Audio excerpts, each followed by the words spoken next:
Hi, everyone. Thanks for being here. I'm Brian Miller, Director of Partner Experience and Engagement for Zillow Rentals. And today we're going to talk about effective use of data amongst what I'm sure everybody has a big set. And whether it's external data or internal data, you're wondering, how do I not just use the right data, but how do I put it into action? And so we'll talk about that today with these two folks.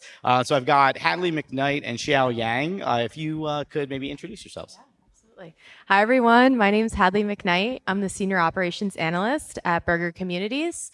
We are located outside of Philly, where we have conventional properties within Pennsylvania, Maryland, Ohio, and Delaware. In my role, I oversee our entire data strategy, all things reporting, all things analytics. Super excited to be here today.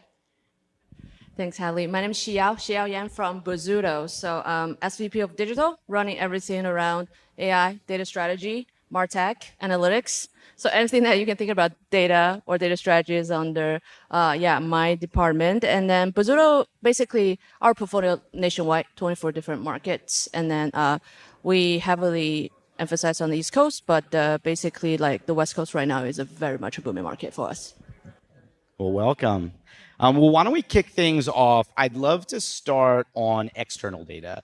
And so, Hadley, I'll start with you. I'm curious if you could you talk to us about where you're getting renter demographic information, renter demand information, and how you're putting that to use? Yeah, absolutely. So external data sources, one of the things that I first go to is just the US Census. It's a great source of external data. There is so much out there for you to absorb and just take in. For me specifically, I always go and I look at whatever market I'm trying to study and I click in, and there's so many different surveys and things just within the census. So for example, we are currently going through a property repositioning. There's a market that we had a student community and we were looking to position it into a conventional community because of a university closure. So I was able to leverage the US Census data, dive in, understand metrics like average household income, what is the average home sale price, what percent of people own homes versus percent of people who rent, all these sorts of things, and even household size to really understand how many people are within a household within this market, to be able to dive in and say, we have 4-bedroom units. Do we have a market that supports a conventional 4-bedroom unit? And what I had found is this market did not in this instance. The average household income did not support the rents that we needed to get. And also looking at what the average mortgage price would be, our rents would have been way higher than that. So we had to the action that we took from this, we had to really dive into how can we get by the bed prospects in. And we really dove into understanding different universities and programs and things that we didn't ever used to work with. And we reached out to them, made connections there, and we've been able to use that data to reposition this property into like a new student demographic.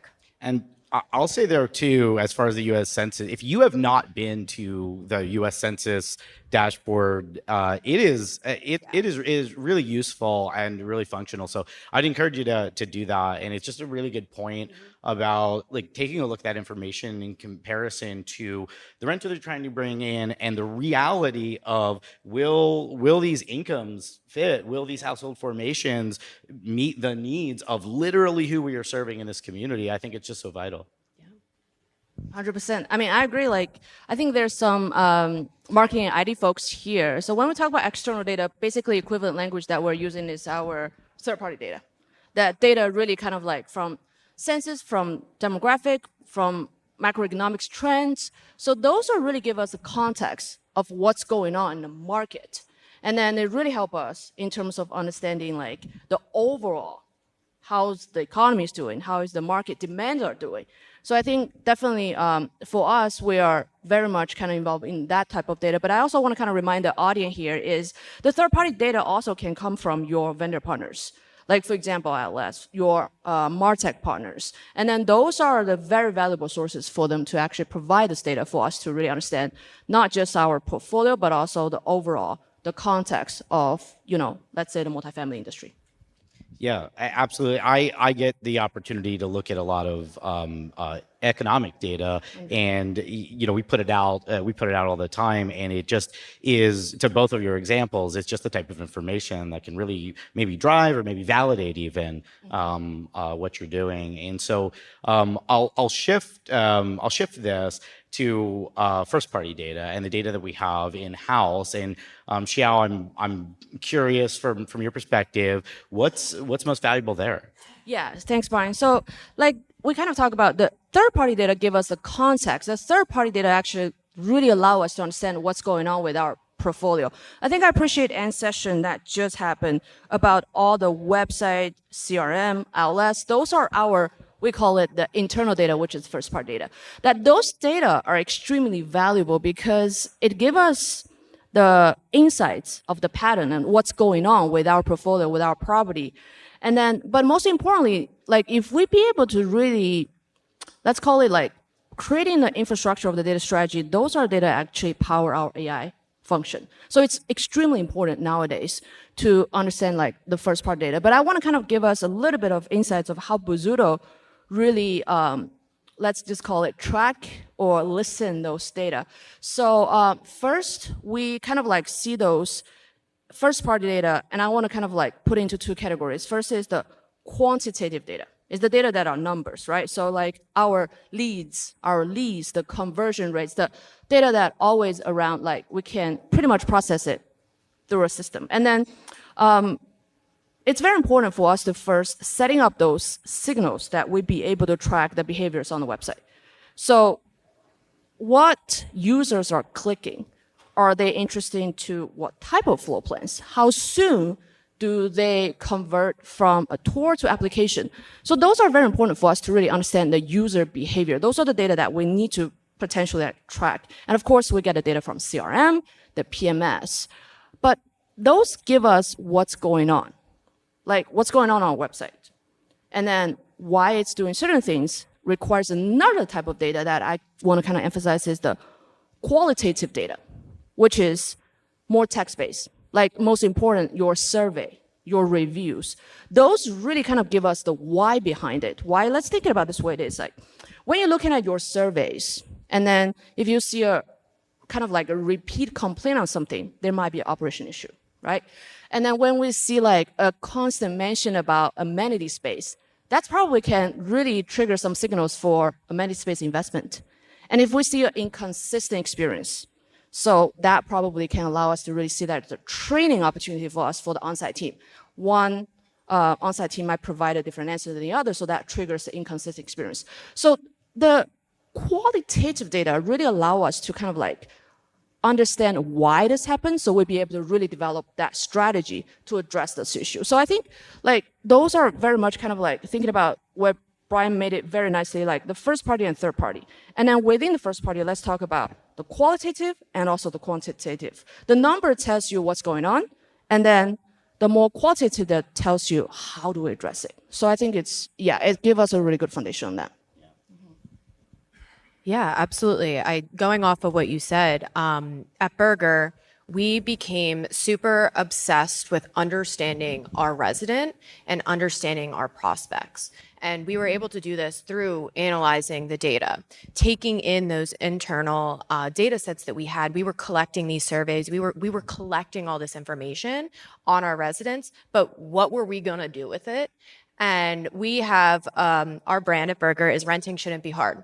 So through understanding our resident, we knew that the process was too hard, too cumbersome. There was too many steps. There was not enough flexibilities. We weren't really meeting the demands of our renter and our resident. So through that, we were able to come up with our leasing flexibilities, 30-day guarantee. We have where if you are buying a home, you can move out and buy a home with one of our realtors. And we knew this because of our move out reason report. We knew that one of the top reasons people were leaving us was because of buying a home. And also with that comes transfers. In 2025, our top move out reason was transfers. And through our leasing flexibilities, we provide that Our residents can transfer to any community within the portfolio. No questions asked. It's all good. And we understood that our residents were transient. People move for jobs. People move for family. People move. So being able to provide the resident the transfer flexibility, it also enabled our leasing team as a closing strategy to be able to provide the prospects, hey, we have these great flexibilities. And it was turned out to be a great closing tool. Not only was it super great from a resident retention perspective, ROI perspective, but also from a leasing perspective as well. And this all was founded in internal data and understanding our resident and really diving into all these data points that we have internally. Other kind of key points just examples I want to highlight. We also dive into our ILS data. Now, this is kind of a combination of like that third party we were talking about and also internally, where we're able to not only just look at, hey, what is our lead to lease conversion, but dive into understanding, well, let's look at it from a specific ILS perspective. Where are we seeing the highest conversions? Is it Zillow? Is it apartments.com? Is it wherever?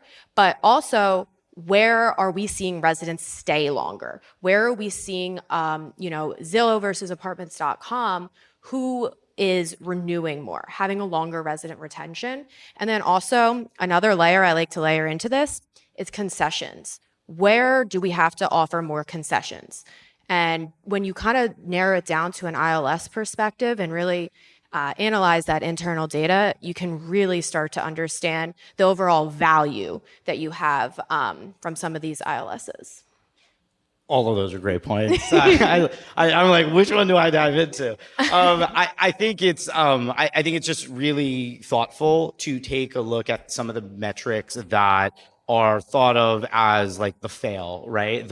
They left, and we focus a lot on our successes, and we say, how much can we drive towards that? How can we, maybe lead to lease? And we look at, okay, well, how do we perfect that and all the links along the way? But if we take a look at the reasons that are the natural motion of a renter, right? Like these are move out reasons are very normal, healthy things. But then you look at it and you create programs and you create policies around the natural actions that they're doing based off of your first party data. I think that's a really great and refreshing way to look at it.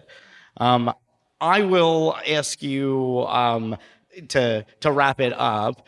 What is the most interesting data set that you've taken a look at? What's most compelling to you? Yeah, I can kick it off. One of the data points that I wanted to highlight that I think is maybe a little bit unique to Berger, but I think is a great point that any company can dive into. It's looking at the percent of residents that are paying their rent via credit card versus paying it direct from their bank account or paying from a debit card or any other means, money order. And we track this, on a portfolio level. We track this on a property level, on a market level, to understand where are we seeing the trends. And as we start to see, what we have found is as the percent of people who pay via credit increases at a property, we'll in turn see a rise in delinquency and a rise in bad debt. So through that, when we talk about action, right, we know this, we see this within the data, but what action are we taking? We see these trends start to happen, and then we then dive into our screening criteria. We then start to see, oh gosh, we're creeping up. Oh my gosh, month over month, it's starting to go up. Then we start to say, okay, we're going to take a look at screening. We need to make sure that we're getting qualified applicants and really start to dive in. So, that's great that we know that the credit card percent is increasing, but what are we doing with it? And what we are doing with it is narrowing down our screening criteria to try to prevent that bad debt and that delinquency on the back end. That's a very good KPI. So inspired me a lot when we were preparing this session.